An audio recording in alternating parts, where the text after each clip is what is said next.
Gym Collins ने अपनी best seller book built to last में बताया है कि कैसे ग्रेट कंपनियां बढ़िया परफॉर्मेंस को बनाए रखती हैं और ग्रेट बनी रहती हैं। अधिकांश कंपनियां हालांकि ग्रेट नहीं हैं, इसलिए ज्यादा बर्निंग सवाल यह है दोस्तों कि कंपनियां गुड से ग्रेट कैसे बनती हैं। वे अपने कॉम्पिटिटर से क्या अलग करती हैं, क्योंकि उनके कॉम्पिटिटर तो सिर्फ एवरेज ही परफॉर्म कर पाते हैं, पर ये कंपनियां एवरेज से कैसे ग्रेट बनती है। तो ये जो किताब है गुड टू ग्रेट, ये बहुत अमेजिंग किताब है जिम कॉलिंग्स की। आइए इसको सुनते हैं। तो इन सवालों के जवाब देने के लिए जिम कॉलिंग्स और उनकी रिसर्च टीम ने 5 सालों के प्रोजेक्ट में अमेरिकन पब्लिक कंपनियों के 3 ग्रुप्स को स्टडी किया। तो गुड टू ग्रेट कंपनीज ने गुड से ग्रेटनेस तक के ट्रांजिशन के सफर में शुरुआती 15 सालों तक तो एवरेज स्टॉक मार्केट पर कम या उसके बराबर परफॉर्म किया, और अगले 15 वर्षों के अंदर उन्होंने 3 गुना क्यूमुलेटिव रिटर्न जनरेट किया। उनसे डायरेक्ट कंपैरिजन वाली कंपनियां सामान्य परफॉर्म करती रहीं या अपना मार्केट शेयर खोती रहीं। हालांकि बदलाव के समय भी उनके पास गुड टू ग्रेट कंपनीज बनने की लगभग समान संभावनाएं थी। अनसस्टेन कंपैरिजन वाली कंपनियां जो कुछ समय के लिए गुड टू ग्रेट बदलाव की स्टेज में रही थी, लेकिन ग्रोथ के बाद वापस एवरेज से कम परफॉर्म करने लग गई। गुड टू ग्रेट कंपनीज दूसरी कंपनीज को अपनी जैसी छलांग लगाना सिखा सकती हैं। आइए सुनते हैं। अपने रिसर्च के दौरान कॉलिंग्स और उनकी टीम ने 6000 प्रेस आर्टिकल्स और 2000 पेज के एग्जीक्यूटिव इंटरव्यूज की जांच की दोस्तों। लक्ष्य यह था कि डिस्कवर करना था कि गुड टू ग्रेट कंपनीज ने क्या अलग किया था और अन्य कंपनियों को इसी बदलाव को करना सिखाना था। सरल हेजहॉग कॉन्सेप्ट का पता लगाना एक क्लियर पाथ प्रदान करता है। आइए इसको डिटेल में समझते हैं। दोस्तों, एक चतुर लोमड़ी की तरह एक हेजहॉग शिकार की कल्पना कीजिए। हेजहॉग कई सरप्राइज अटैक्स और सावधानी भरे टैक्टिक्स को हर दिन यूज करके स्वादिष्ट जानवरों को खाता है। हेजहॉग का रिस्पॉन्स हमेशा समान होता है, वे एक अजीब कठोर बॉल के रूप में सिमट जाते हैं। अपनी सिंपल स्ट्रैटेजीज को फॉलो करने के कारण हेजहॉग दिन प्रतिदिन जीतते हैं अपने शिकार के अंदर। तो गुड टू ग्रेट कंपनीज ने भी अपने आप से 3 सवाल पूछकर अपने सिंपल हेजहॉग कॉन्सेप्ट्स को पाया दोस्तों। वो 3 सवाल है। पहला, हम दुनिया में सबसे अच्छा क्या बन सकते हैं। दूसरा, हम किसके बारे में जुनूनी हो सकते हैं। तीसरा, हमें कौन से की इकोनॉमिक इंडिकेटर पर ध्यान देना चाहिए। तो दोस्तों, ऑन एवरेज 4 वर्षों तक प्रश्नों के रिपीटिशन और उन पर बहस करने के बाद गुड टू ग्रेट कंपनीज ने अंततः अपने सिंपल हेजहॉग कॉन्सेप्ट्स को ढूंढ लिया। उस पॉइंट के बाद कंपनी के हर डिसीजन को कॉन्सेप्ट के अकॉर्डिंग बनाया गया और सक्सेस ने इन कंपनीज को फॉलो किया दोस्तों। एक एग्जांपल से इसको समझ सकते हैं।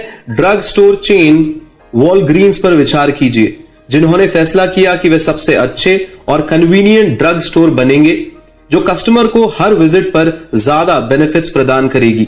यह उनका हेजहॉग कॉन्सेप्ट था और लगातार इसका पीछा करते हुए उन्होंने सामान्य स्टॉक मार्केट को 7 के फैक्टर से पीछे छोड़ दिया दोस्तों। उनके कॉम्पिटिटर्स एकर्ड फार्मेसी के पास एक सिंपल हेजहॉग कॉन्सेप्ट की कमी थी और कई मिसगाइडेड डायरेक्शन में चिटपुट रूप से ग्रो करने के बाद अंततः एकर्ड फार्मेसी बंद हो गई दोस्तों। सफलता सही दिशा में कई छोटे छोटे इंक्रीमेंटल पुशेस से आती है। आइए इसको डिटेल में समझते हैं। अभी तक बताई गई बातों से आपको लग रहा होगा कि गुड टू ग्रेट कंपनीज ने अचानक एक ड्रामेटिकल बदलाव किया।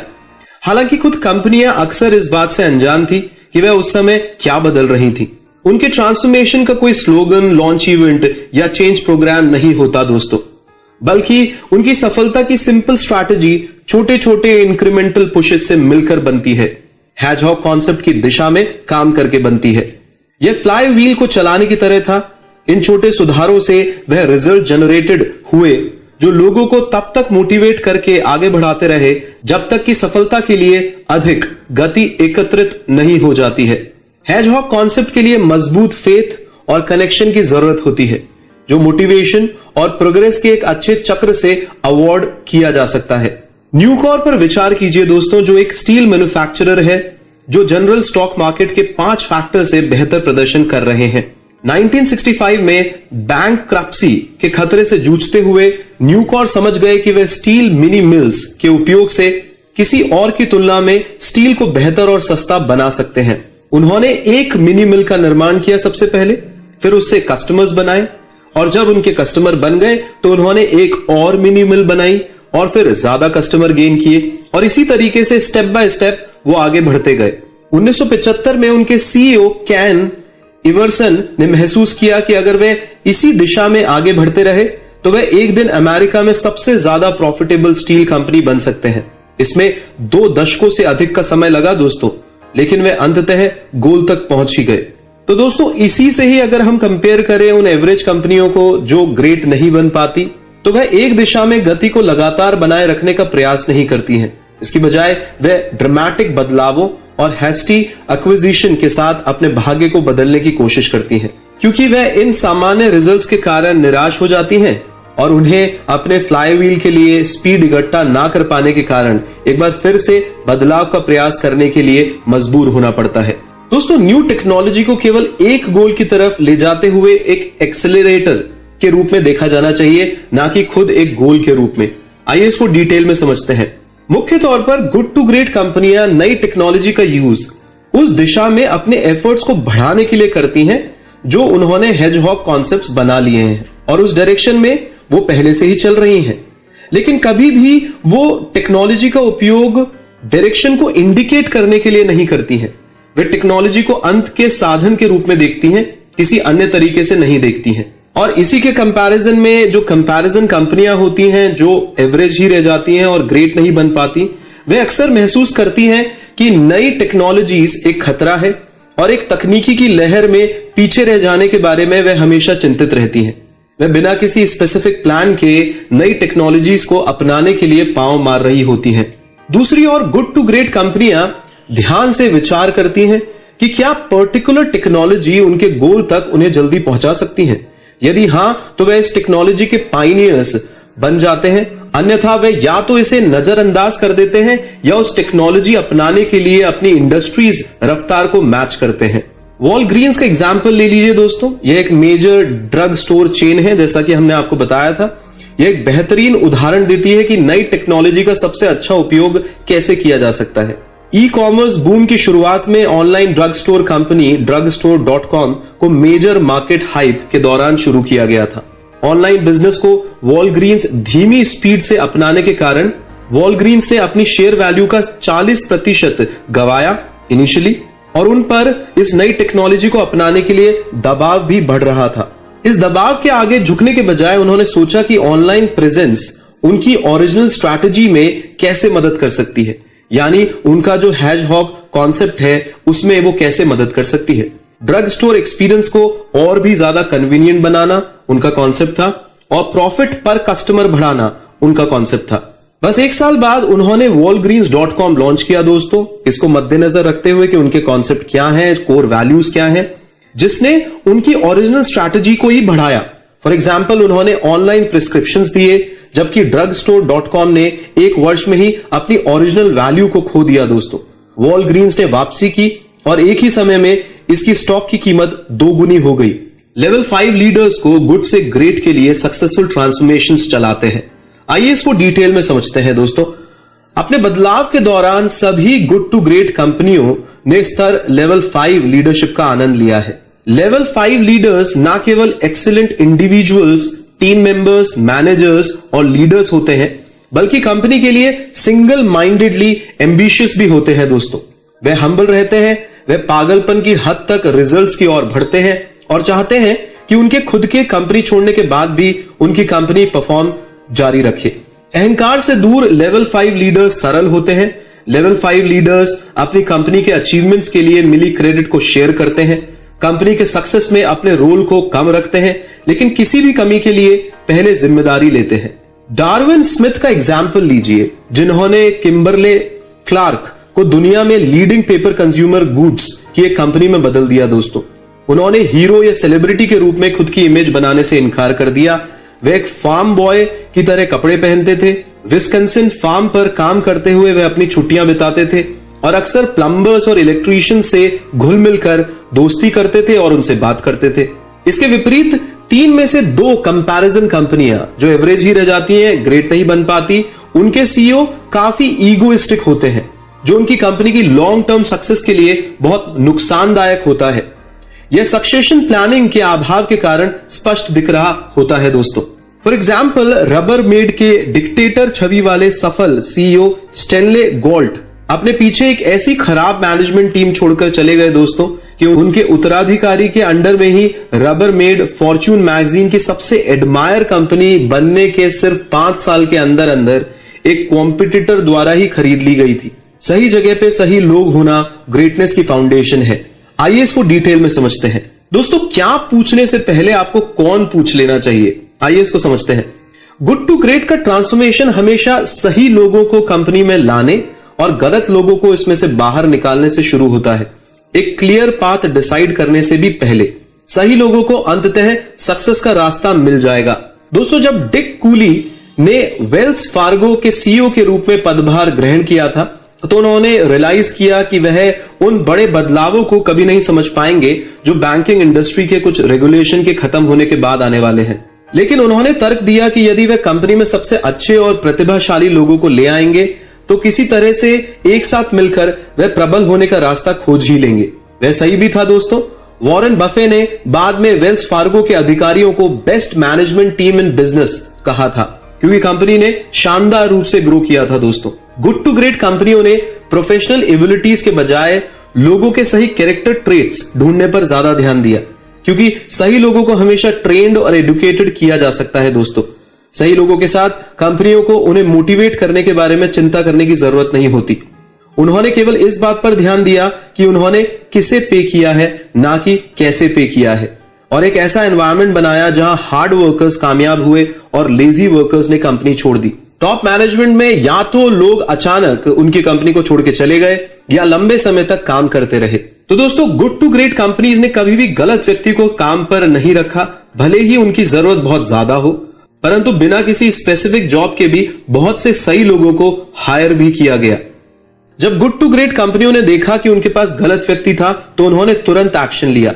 उन्होंने या तो उनसे छुटकारा पा लिया या उन्हें एक और सूटेबल पोजीशन में ढालने की कोशिश की। गलत लोगों से डीलिंग करना केवल बाकी ऑर्गेनाइजेशन को निराश करता है दोस्तों, हमेशा याद रखिएगा। सक्सेस के लिए कभी विश्वास ना खोते हुए नेस्टी फैक्ट्स का सामना करना पड़ता है। आइए इसको डिटेल में समझते हैं।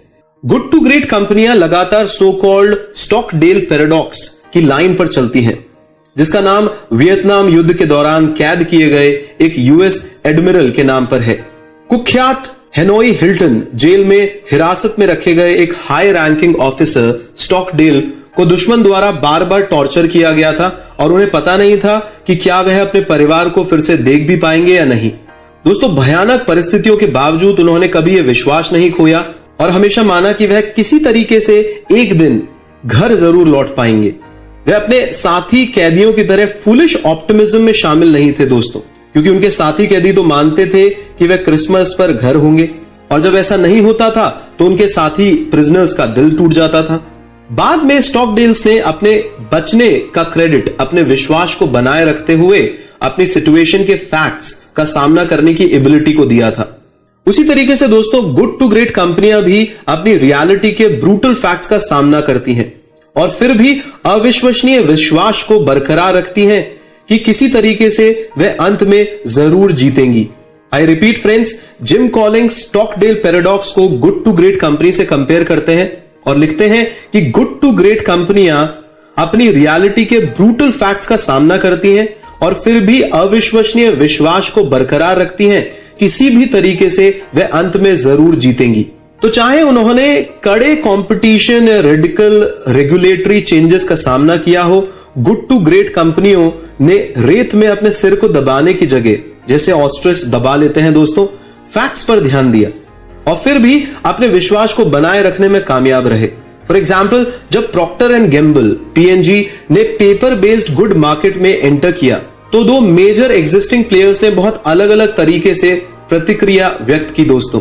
मार्केट लीडर स्कॉट पेपर ने महसूस किया कि उनका खेल खत्म हो गया है और वे पीएनजी जैसे विशाल खिलाड़ियों के खिलाफ कभी भी कॉम्पीट नहीं कर सकती है। उन्होंने उन कैटेगरीज को डाइवर्सिफाई करने और टिकने का प्रयास किया जहां पीएनजी ने कॉम्पीट नहीं किया था। उसी समय किम्बरले क्लार्क ने अपने एग्जीक्यूटिव मीटिंग्स में इसे सर्वश्रेष्ठ के खिलाफ कॉम्पीट करने का अवसर बताया और यहां तक कि प्रॉक्टर एंड गैम्बल के लिए 1 मिनट का साइलेंस भी आयोजन किया दोस्तों। तो रिजल्ट क्या हुआ? 2 दशक के बाद यानी 20 साल के बाद किम्बरले क्लार्क ने एक्चुअली में स्कॉट पेपर को कैप्चर कर लिया और 8 प्रोडक्ट कैटेगरी में 6 में प्रॉक्टर एंड गैम्बल को डोमिनेट किया दोस्तों। अमेजिंग है, नो डाउट अमेजिंग है। लीडर्स को ऐसे एनवायरनमेंट बनाने चाहिए जहां ब्रूटल फैक्ट्स को बिना किसी हिचकिचाहट के एयर्ड यानी प्रसारित किया जाता है।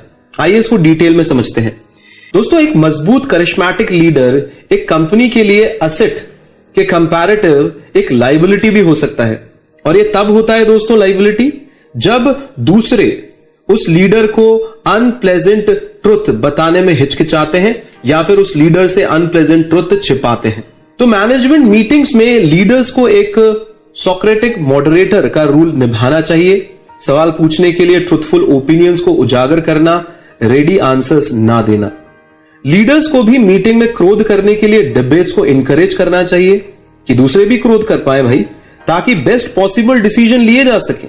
जब तक आपके सबऑर्डिनेट्स बोलेंगे ही नहीं, वो आपको मेजर फ्लॉज पे ध्यान दिलाएंगे ही नहीं, तब तक आपकी कंपनी सक्सेस कैसे पा सकती है और प्रॉब्लम से कैसे डील कर सकती है दोस्तों, आप खुद सोचिए।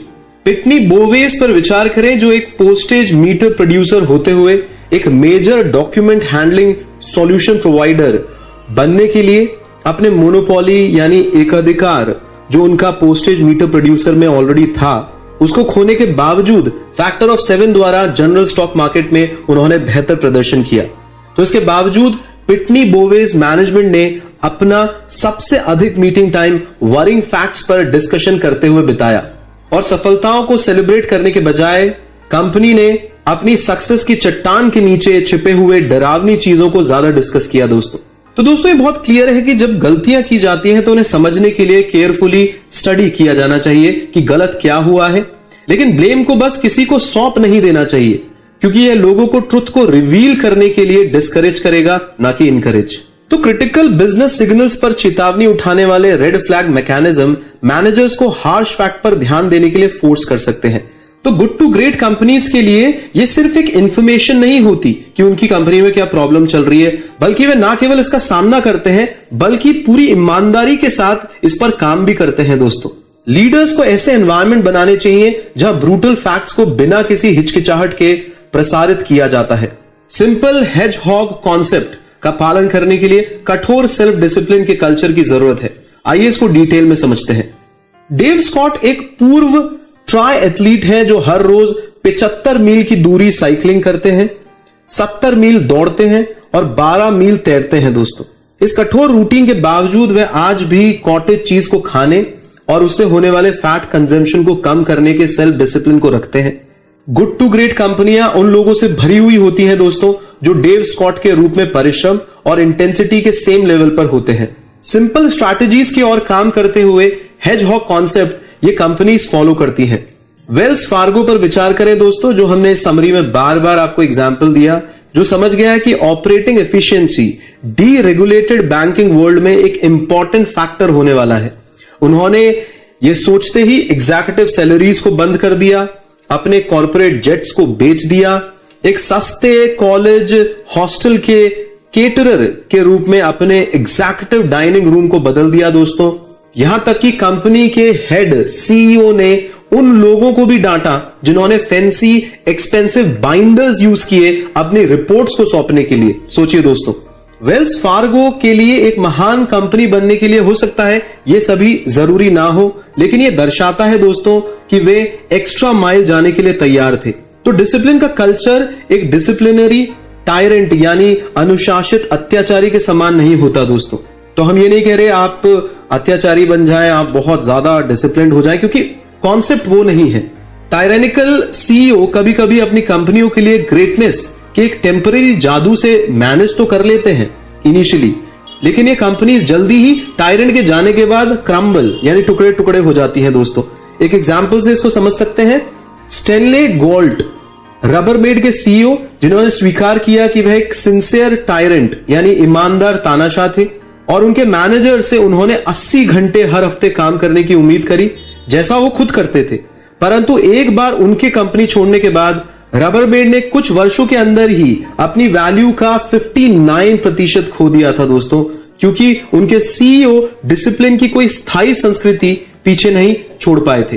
तो दोस्तों अंत में इस किताब का मुख्य मैसेज हम आपके सामने फिर से दोहराते हैं। कंपनियां सही लीडर्स और कठोर सेल्फ डिसिप्लिन के कल्चर में काम करने वाले लोगों के साथ एक सिंपल स्ट्रैटेजिक कॉन्सेप्ट का पीछा करके सामान्यता से ग्रेटनेस की ओर छलांग लगा सकती हैं। ये बहुत अमेजिंग किताब है दोस्तों। हम ये चौथी जिम कॉलिंग्स की किताब आपके साथ शेयर कर रहे हैं। हम पहले 3 किताबें आपके साथ शेयर कर चुके हैं। मेरे तो ये फेवरेट ऑथर हैं, कई बड़ी बड़ी कंपनियों के मालिकों के भी ये फेवरेट ऑथर हैं। आप इसको समझिएगा दोस्तों, बार बार इन समरीज को सुनिए, आप अपनी कंपनी अपनी लाइफ में इसको लगाइए, आप और लोगों के साथ इन समरीज को जरूर शेयर करिए। हमारी तो एक ही शुभकामनाएं हैं, बार बार मैं अपनी समरीज के अंत में दोहराता हूं कि आप चैंपियन बनिए दोस्तों। हमेशा अपने आप को चैंपियन की तरह महसूस करिए।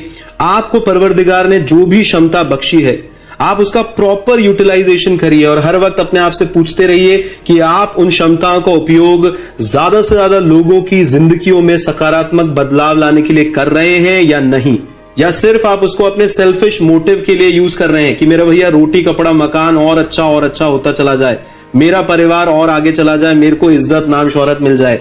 ये तो बाय प्रोडक्ट है दोस्तों, अपने आप आएगी।